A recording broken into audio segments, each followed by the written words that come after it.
Hello everyone, आज है 22 जून और आज इस वीडियो में हम बात करेंगे स्टील अथॉरिटी ऑफ इंडिया के बारे में, जिसको हम सेल के नाम से भी जानते हैं। पीएसयू कंपनी है ये। और राकेश जी ने एक बहुत बड़ा इन्वेस्टमेंट यहाँ पर किया था, लेकिन उसके बाद राकेश जी ने कई बार बिकवाली करी और आलम यह है कि राकेश जी की होल्डिंग 1% से भी कम हो चुकी है, जो पहले 2.5% के आसपास हुआ करती थी। वो भी कुछ ही क्वार्टर पहले की बात है ये। वीडियो में डिस्कस करेंगे कि 66 रुपीज के इस छोटे से शेयर्स में मौके हैं या धोखे हैं। तो वीडियो को शुरू करो उससे पहले अगर आपने अभी तक चैनल को सब्सक्राइब नहीं किया है तो प्लीज अभी इसे सब्सक्राइब कर लीजिए, क्योंकि आगे भी बहुत सारे वीडियोस हैं जो आपको काफी ज्यादा हेल्प करेंगे। तो सेल की मैं बात करूं तो 66 रुपीज का शेयर जरूर है ये। और एक महीने में अगर आप देखो तो पिछले एक महीने में स्टील अथॉरिटी ऑफ इंडिया में 20% की गिरावट है। टूट के बिखरा था ये। कल मार्केट में तेजी थी, भाग गया ये भी, लेकिन आज वापस गिरावट आई, टूट गया ये भी। एक साल में अगर आप देखो तो ये लगातार टूट रहा है। फ्री फॉल आप कह सकते हो कि कहीं पर ऐसा संकेत नहीं मिल रहा था कि भैया ये संभल रहा है। अब देखो यहां से टूटना शुरू हुआ 145 रुपए से, टूटा जरूर यहां पर, फिर बाउंस बैक आ गया। फिर अभी तो जो गिरावट बनी हुई है पिछले 2 महीने से, वो भयंकर गिरावट है। 110 रुपए से ये लगातार टूटे ही जा रहा है, टूटे ही जा रहा है। कहीं पर ऐसा नहीं लग रहा है कि यार सपोर्ट बन रहा है। थोड़ा सा भी बाउंस बैक आता है उससे ज्यादा टूट जाता है। 3 साल का अगर आप यहां पर डेटा देखोगे तो पिछले 3 साल में यहां पर 32-33% का ग्रोथ जरूर है। 20 रुपए का शेयर था कोविड के वक्त, ठीक है, तेजी बनी, बहुत बड़ी रफ्तार थी। लेकिन अभी अगर आप देखो तो ये नीचे की तरफ लगातार जा रहा है। लेकिन लॉन्ग टर्म का अगर आप ग्राफ देखोगे तो एक चीज पता चलेगी कि तेजी के बाद गिरावट और गिरावट के बाद तेजी यहां पर देखने को मिलती रही है। तो कोई हैरानी वाली बात नहीं है। इससे पहले अगर आप देखो 38 रुपीज तक टूटा था, तेजी ऐसी आई कि 100 रुपए से ऊपर निकला, वापस टूट के ये बिखरा और पहुंच गया था ये 34 रुपीज तक। फिर तेजी बनी। फिर कोविड के वक्त तो भैया पूरे बाजार की ही हालत खराब थी, तो ये भी टूट गया था। अब दोबारा बाउंस बैक बहुत बड़ा आया था, लेकिन अब वापस टूट के ये बिखर रहा है। यहां पर देखो तो लार्ज कैप शेयर है, 27,000 करोड़ से भी ज्यादा का इसका मार्केट कैप है। वॉल्यूम देखे तो 3 करोड़ 90 लाख तक के वॉल्यूम देखने को मिल रहे हैं। बहुत बड़ी क्वांटिटी में शेयर ट्रेड हो रहे हैं। कंपनी ने देखो बहुत बड़ा रेवेन्यू कमाया है पिछले कुछ सालों में, ठीक है।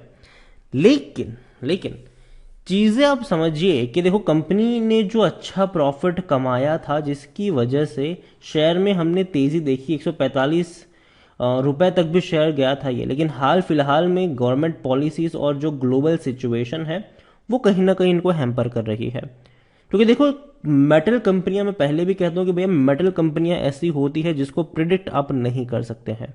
ग्लोबली कोई भी चीज हुई, हालत खराब, ठीक है। तो मेटल कंपनियों में ये चीजें होती रहती है। आप रशिया यूक्रेन क्राइसिस आया, हालत खराब होना शुरू हो गई। इन्फ्लेशन बढ़ना शुरू हुआ, हालत खराब होना शुरू हो गई।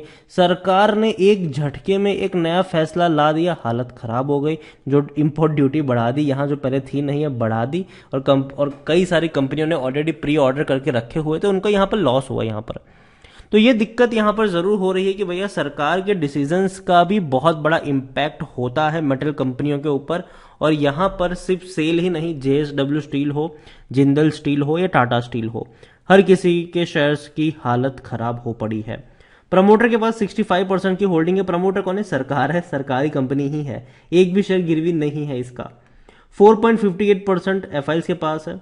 3.67 म्यूचुअल फंड, 6.39 इंश्योरेंस कंपनी के पास देखने को मिल रहा है।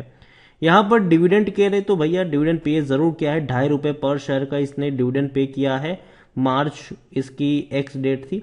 लेकिन देखा जाए तो तब से लेकर अब तक बहुत भारी गिरावट भी हम देख चुके हैं।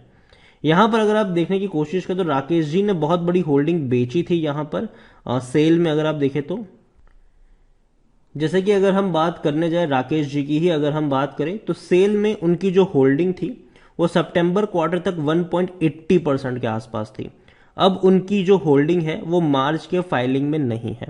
तो वो कभी किसी कंपनी जब अपनी शेयर होल्डिंग पैटर्न को फाइल करती है तो जनरली उन कंपनी जिनके पास कंपनी का 1% से ज्यादा का हिस्सा होता है उनका नाम वो मेंशन करते हैं। जिनके पास कंपनी की 1% से भी कम की हिस्सेदारी होती है उनका नाम जनरली मेंशन नहीं किया जाता है। तो ये वही हुआ है भैया, उन्होंने होल्डिंग इनकी बहुत ज्यादा कट डाउन कर दी है, आधी कर दी है।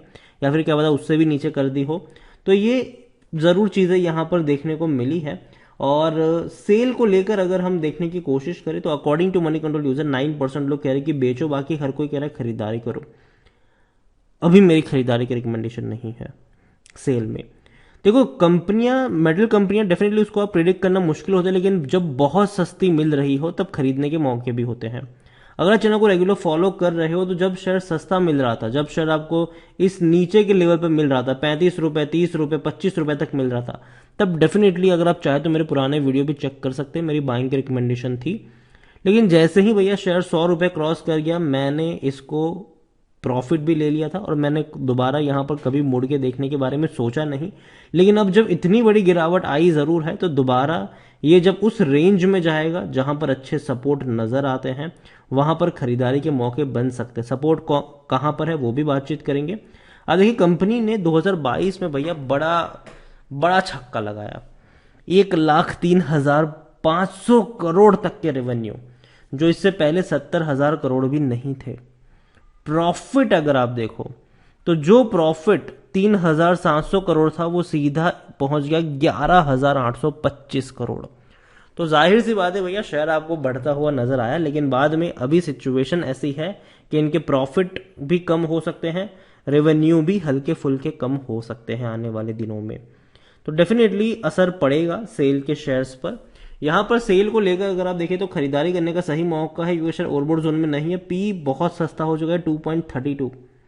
इसको देखकर ही काफी लोग ललचा जाते हैं। यहाँ पर 10.99 का सेक्टर पी है। खरीदारी करने का सही मौका भी है क्योंकि शेयर ओवरबॉट जोन में नहीं है, कोई भी रेड फ्लैग नजर नहीं आ रहा है। अच्छा डिविडेंड पेइंग शेयर कह सकते हो आप इसको, और लॉन्ग टर्म में फायदा नहीं हुआ है, क्योंकि जाहिर सी बात है अगर आप लॉन्ग टर्म का ग्राफ देखो तो भाई साहब 10 साल में 26% की गिरावट ही है। सेल में देखें तो 52% एनालिस्ट कहते हैं खरीदारी करो। होल्डिंग के बारे में हम काफी कुछ डिस्कस कर चुके हैं कि भैया बड़ी होल्डिंग प्रमोटर के पास जरूर है, और उसके साथ साथ बड़े बड़े फंड हाउसेस ने भी खरीदारी करके रखी हुई है। तो पहली चीज सेल की मैं बात करूं, देखो कंपनी खराब नहीं है, लेकिन कंपनी के ऊपर कई सारे जो एडिशनल फैक्टर्स होते हैं जो इनको परेशान करते हैं। और मेटल कंपनियां भैया वैसे भी इसको प्रिडिक्ट करना मुश्किल नहीं होता, क्योंकि कई सारे जो ग्लोबली चीजें हैं वो इनको इम्पैक्ट करती है, हैम्पर करती है। लेकिन हाँ, जब बहुत सस्ता मिल रहा हो तब मौके जरूर यहां पर बन सकते हैं। तो सस्ते से मेरा मतलब है कि 50 रुपए के नीचे खरीदारी के मौके हैं, ठीक है। तब तक खरीदारी के मौके नहीं है। बाजार में अभी थोड़ा और करेक्शन आना बाकी है, लेकिन यही मौके भी बनेंगे जहां आपको खरीदारी के अच्छे ऑप्शन भी मिलेंगे। तो बाजार पे आपकी नजर होनी चाहिए, अच्छी कंपनियों को चुनिए, मार्केट लीडर को चुनिए, उन कंपनियों को चुनिए जो आपको पता है कि भैया मार्केट की गिरावट में भी आराम से डट के खड़े रह सकते हैं, और जिन्होंने इतने सालों में अच्छा खासा पैसा बनाकर दिया भी है। तो अभी के लिए स्टील अथॉरिटी ऑफ इंडिया, जल्दबाजी मत करिएगा। खरीदारी करनी है तो जो अच्छी कंपनी है, बेहतर कंपनी है, चाहे वो रिलायंस हो, चाहे वो HDFC बैंक हो, लिमिटेड हो, या फिर हिंदुस्तान यूनिलीवर हो एफएमसीजी में, या ब्रिटानिया हो, तो वहां पर आपको फोकस करना चाहिए। स्टील अथॉरिटी ऑफ इंडिया की मैं बात करूं तो मुझे अभी के लिए उतना पोटेंशियल नहीं यहां पर लगता है, लेकिन अगर 50 रुपए के नीचे मिलता है तो वहां पर खरीदारी के मौके बन सकते हैं। वीडियो को यहीं पे एंड करूंगा। पसंद आया हो तो लाइक करें, शेयर करें। चैनल पर अगर पहली बार आए तो प्लीज सब्सक्राइब करें, और स्टील अथॉरिटी ऑफ इंडिया के बारे में आप क्या सोचते हैं वो भी आप मुझे कमेंट में लिखकर बता सकते हैं। Thank you.